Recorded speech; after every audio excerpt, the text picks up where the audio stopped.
mga pare ko yo. Tagaraw na naman. Maglilinis na tayo ng ating tataniman. Ayan. Palinis na niya mo. Ayan. Pag nalinis yan, umpisa na nating bungkalin ulit. Ayan, nalinis na ni Adjusi.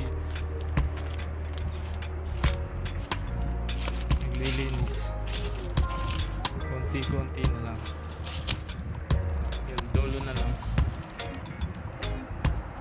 Yan yung naglilinis namin, matanda.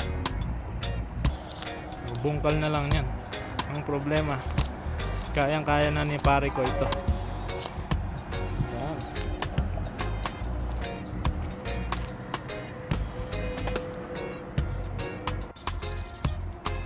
Yan mga pare ko, nabungkal na po natin yung kapiraso. Saka meron na tayo nabalutan na plastic mat. Dalawa.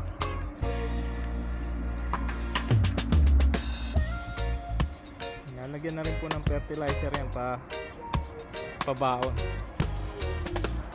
Kakama po natin yan.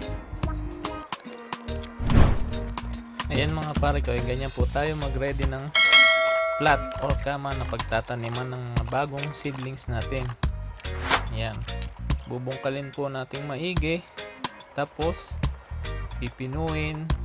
Tapos lalagyan natin ng pabaon na fertilizer sa gitna.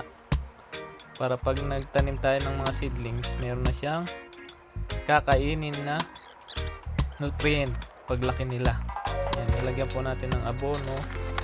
16 po yata yan.